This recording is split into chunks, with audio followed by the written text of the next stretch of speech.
Good morning, everyone. Thank you so much for joining me this morning. It is a chilly day here in northern Nevada, and we actually had our first snow yesterday. So in the puppy video at the end, you'll see that Rye had to wear her big coat for the first time this season, and she is always extremely disgruntled. She does that, oh, I'm a horrible suffering dog because I have to wear this coat that keeps me from freezing. So when you see her, just know that the misery is because Mom made her wear a coat so she wouldn't die.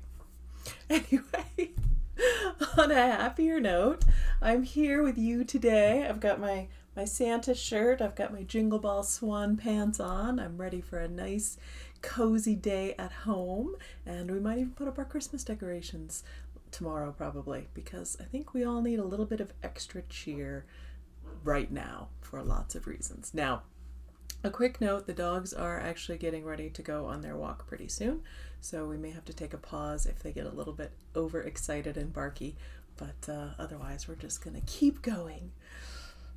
First off, stitching in action. This is from Joann, and Joann stitched Seasons of the Heart Autumn. She used 14 count Aida Light Oatmeal and the called for DMC, and I just love the way it came out. It's great. The framing was done by her L&S, the crafty framer in Florida, and what a delight it must be to have an L&S that actually does really good framing for you. That must be a real treat. As many of you know, we don't have an L&S currently where I live, so I have been sending everything to Acorns and Threads for years once I started moving around, and I'm very fortunate that way that they take good care of me. But it would be also very fun to be able to go into the shop with your piece and look at the framing options and go from there. We had a brief dog-related pause there, but back to Joann's lovely stitching. We were chatting after she sent this in, and I was telling her that I really am always very particularly happy to see these Seasons of the Heart designs and a couple of others that I designed at the same time, because, and I don't know if this is true for all designers, but I can usually remember where I was in life when I was designing something and what time of my life it was. And these ones are particularly associated with when Rye was a new puppy, because we would take shifts in the yard with her, 2 hours at a time, watching her, and I would have my computer out there and some books in my little, notebook. And these are ones that I designed during that time, sitting in the yard with Rye, which is probably why everything I designed right then has a lot of nature in it. Not that I don't usually, but it was especially so. But yes, whenever I see these designs, it takes me straight back to little puppy Rye and how much I enjoyed doing that out in the yard. So thank you again for sharing that, Joann. As always, if you've stitched a blue flower design, I would love to see it. Just drop me an email with a photo and then I can share it here and on the website. And if you're new to blue flower and you want to get some ideas, there's a stitching in action page on the website you can look at and see what other people have done with threads and fabrics and things to reap their inspiration rewards.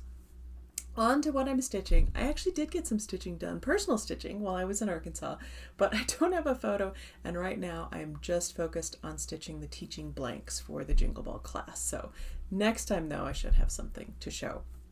On, though, to Stash Spotlight. While I was in Arkansas, as you know, I managed some significant stash additions, and I thought I'd highlight a couple. This one is called Flights of Fancy from JBW Designs, and I love it. I love that it's just the beautiful birds. I love the soft, could be spring, could be winter colors. It's not very big. It's only, 144 by 107. And I just think this would be a great, fun little stitch to do. And I'm really looking forward to it. I also found Cat and Dog by La Di Da, and I think it would be fairly easy to turn that dog there into a greyhound, a little bit longer nose, a little bit slimmer in the belly, and you'd have a perfect greyhound. So I've mentioned before that I would like to do another year of stitching greyhounds, but I would also like to finish some whips.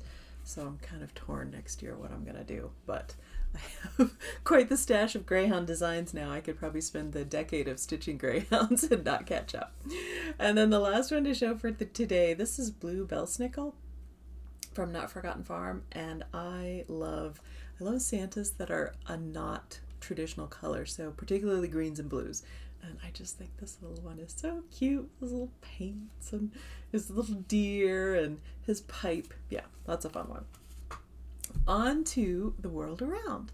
This was also inspired by my trip to Shepherd's Needle, and we did a little make and take there, and it was with these, to me, huge, I'd never seen them before, Bur Oak acorn caps. And we just did a really simple thing, got a ball of wool felt and just, scrunched it up to make it the right size and glued it into the top of that cap and made a beautiful like wool felt acorn pincushion. And it was so interesting, but I was fascinated by those acorn caps. So I thought it would be a good opportunity to learn about the Bur Oak. And I've learned quite a bit. Coming from zero to, ooh, now I know stuff. It's also called the mossy cup oak because the acorn caps are fringed, which you can see in the photo I'll put in here.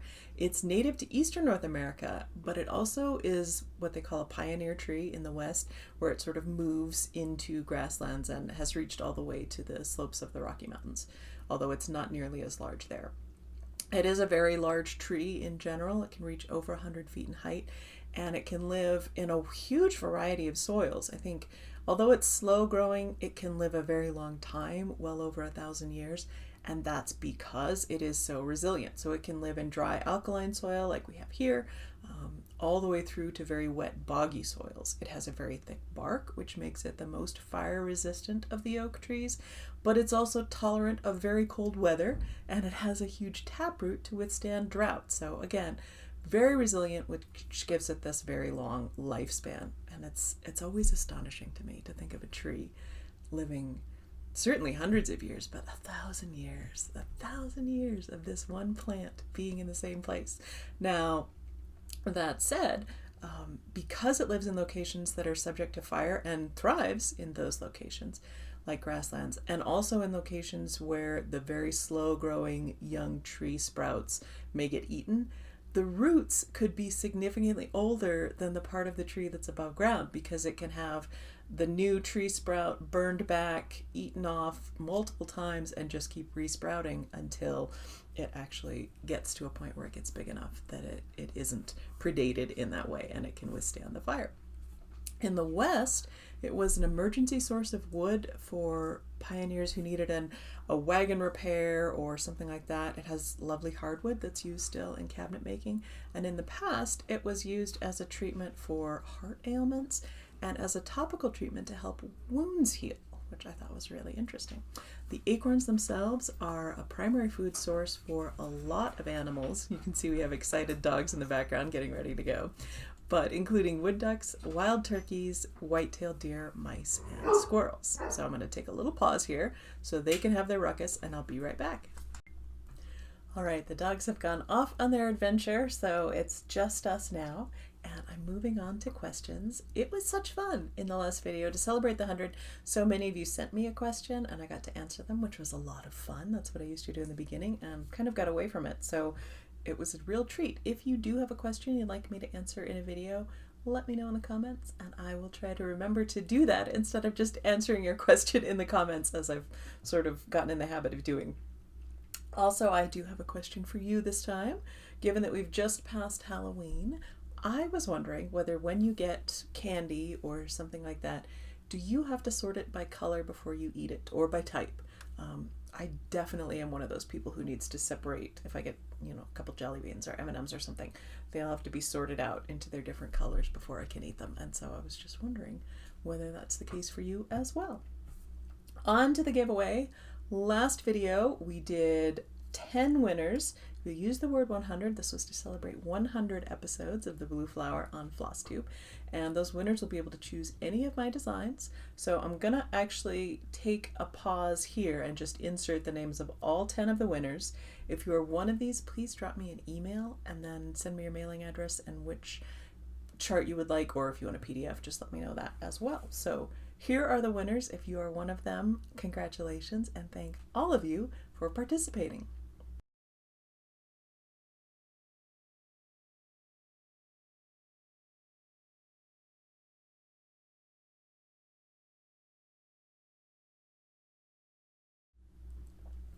Now on to the giveaway this week. I have chosen very Christmas themed items here.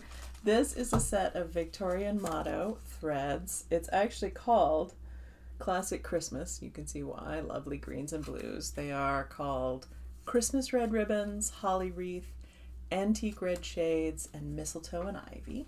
And then to go with that, I've got this super fun enamel 12 Days of Christmas needle minder. I love this. And I'm just skipping right ahead to Christmas because I want to. So if you use the word red in your comments, I'll pick a winner from these, and we will have that as the giveaway for the next video. On to announcements. If you are taking the Jingle Ball class, it looks like there was a calculation error in the kit and the chart.